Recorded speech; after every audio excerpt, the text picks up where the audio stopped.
म्हणती जिजाईला माहिती झालं, आवलीला माहिती झालं, अरे माझ्या लेकरा करता ऊस आणला होता, या तुकोबाने अख्ख्या गावामध्ये वाटून दिला. तुकोबा येऊ द्या घरी, बघते त्यांच्याकडे. प्रत्येक बोवा लोकांना हेच म्हणतात जिजाई, येऊ द्या सप्त्याहून घरी, मग पाहतेच. का महाराज, जगाच्या कल्याणाकरता अवतार झालाय म्हणे तुमचा. स्वतःची लेकरं इथं उपाशी मारतात, त्यांना अन्नाचा कण नाहीये, आणि लोकांच्या लेकरांकरता सगळा ऊस वाटून देतात. तुकोबा म्हटले, आवले अगं असं बोलू नये, जगाची लेकरं जरी असली तरी ती आपलीच लेकरं आहेत. दुसऱ्याची मुलं ती आपलीच मुलं आहेत ना, त्याच्यामध्येही माझा पांडुरंग आहे. घटघट विषमे राम रमय्या, सर्वा घटी राम देहादेही, तैसा हृदयामध्ये मी राम, असता सर्व सुखात आराम. आवले तुला हे का कळत नाहीये ग? पान सर्वांमध्ये देव, सर्वाभूती पाये एक वासुदेव, किंवा हे विश्वाची माझे घर. ही वृत्ती जगद्गुरु तुकोबारांची झाली होती. आवली म्हटली, तुमचं ब्रह्मज्ञान ठेवा बाजूला, इथं घरात लेकरांकडे पहा. आवलीचा मात्र भाव भगवान परमात्म्यावर लवकर बसत नव्हता. जगद्गुरु तुकोबारांची दृष्टी म्हणजे सम झाली होती. जिकडं तिकडं भगवान परमात्मा, हरी येथे रे हरी ते रे, हरी वाचोने रीता ठावना कोठे रे, कैसा बाय जो भितरू हरी, बिंबी बिंबाला एक सूत्री, आत हरी बायल हरी, आत हरी बायल हरी. हरीने घरी कोंडिले ही अवस्था होती संतांची, म्हणून त्यांना सगळं जग सारखं दिसत होतं. विठाला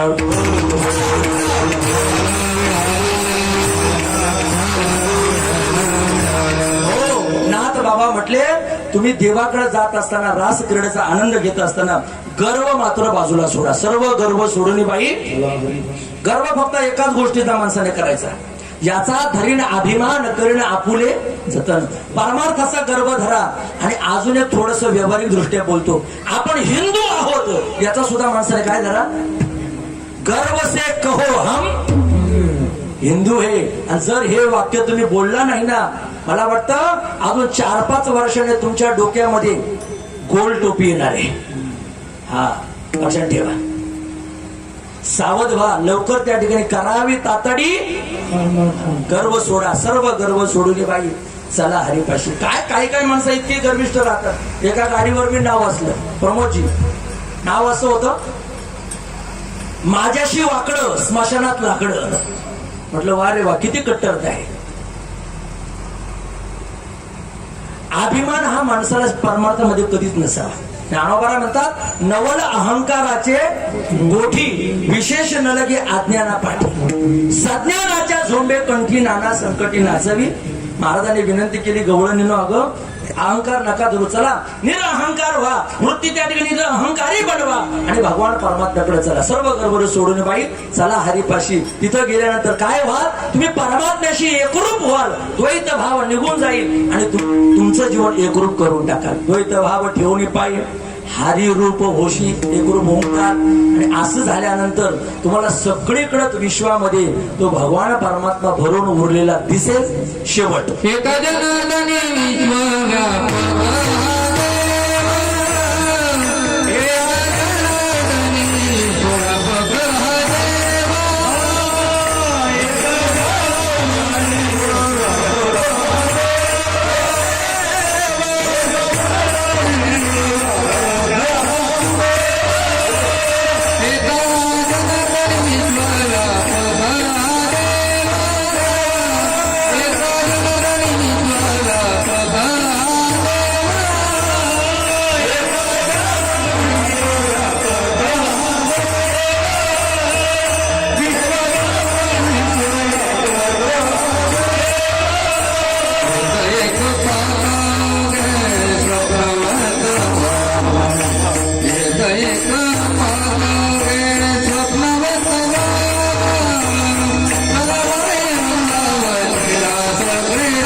विश्वव्यापक हा देव एक एक पाहता अवघे स्वप्नवत भाव.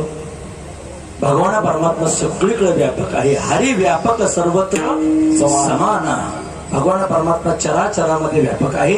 ही अनुभूती गवळणीला रास क्रीडेचा आनंद प्राप्त झाल्यानंतर आली. ते देण्याचं काम नाथ बाबांनी केलं. नाथ बाबा म्हणाले चला बाई वृंदावनी रास क्रीडा पाहू नंदाचा बाळीने केला जवला हो. भाव संपला. गवळणीचा भाव या ठिकाणी आपण तूर्त पाहिलेला आहे. 2 मिनिटांमध्ये विठोबा रुपये भजन करू.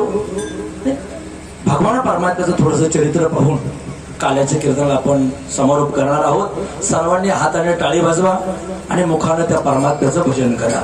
विठोबा रखुमाई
चला बाई वृंदावनी रास क्रीडा पाहू नंदाचा बाळ येणे केला लवला हो.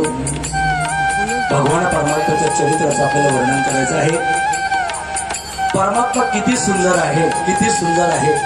अरे तो त्याच्या भक्तांना जर एवढा सुंदर बनवत असेल, भक्तांना जर एवढा सुंदर बनवायचा प्रयत्न करत असेल तर तो किती सुंदर असेल. अनुमान प्रमाण काय राजस सुकुमार मदनाचा पुतळा. वेळ फार कमी राहिला महाराज आपल्याकडे. मला वाटतं आज 20-20 खेळायचं आपल्याला. मी म्हणालो होतो 9 वाजता आपण सुरू करू. उन्हाचा चटका फार असतो. 11-11:30 नंतर फार ऊन तापतं. असं थोडा विलंब झाला काय हरकत नाही. मग चरित्र सुद्धा सांगणं हे क्रमप्राप्त आहे. सांगितलं पाहिजे. 2 मिनिटं थोडा त्रास सहन करा. आणि संसाराकरता एवढा त्रास सहन करता थोडा देवाकरता सहन करत चला.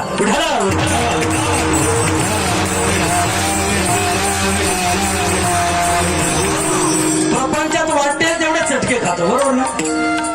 दुष्काळाचे चटके खातो, कोरोनाचे चटके खातो.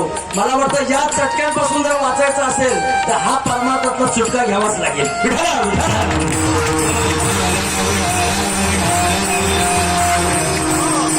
मी जास्त विलंब करणार नाहीये.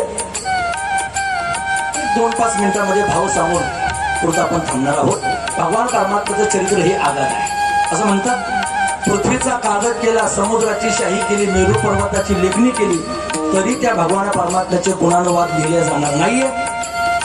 असित गिरी समम स्यात् कंजरम सिंधू पात्रे लिखत येती गृहीत्वा शारदा सर्वकालम तदपि तव गुणानां मिषपारम न जाती. शिव महिम्न स्तोत्रामध्ये वर्णन केलं आहे. भगवान परमात्म्याचे गुणानुवाद नाही गाता येणार. चला, कृष्ण परमात्म्याने द्वापारा युगामध्ये अवतार घेतला कंसासारखा राक्षस मारण्याकरता. नाहीतरी देव अवतार घेतो राक्षसांकरताच. कलियुगामध्ये सुद्धा देव अवतार घेणार आहे. कारण आता सध्या कोण माजले बोला ना. आता सध्या सुद्धा बरेच राक्षस तयार झालेत जे जगामध्ये देव नाही म्हणणार बरोबर ना. झालेत ना आता देव नाही म्हणणारे लोक. मी परवा पेठ सुरगाड्या भागामध्ये गेलो होतो बघा. तिकडे तर आता एक संघटना स्थापित झाली आहे, जय रावण संघटना. कोणती संघटना? हा. आणि बऱ्याच लोकांनी त्याच्यामध्ये ऍडमिशनही घेतले. गावोगावी मी बोर्ड पाहिले, पाट्या पाहिल्यात. रावण संघटना या नावानं प्रस्थापित झाले.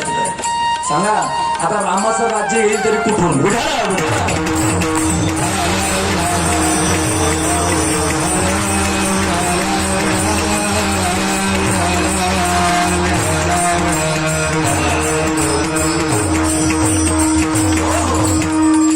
आज प्रत्येक युगामध्ये भगवान परमात्मा हा भक्तांकरता आलेला आहे. भक्ता कारणे घेतली सारी 10 गर्भवास सो शिवन मारी.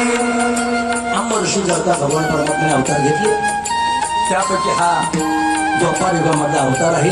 कंस मारण्याकरता भगवान परमात्मा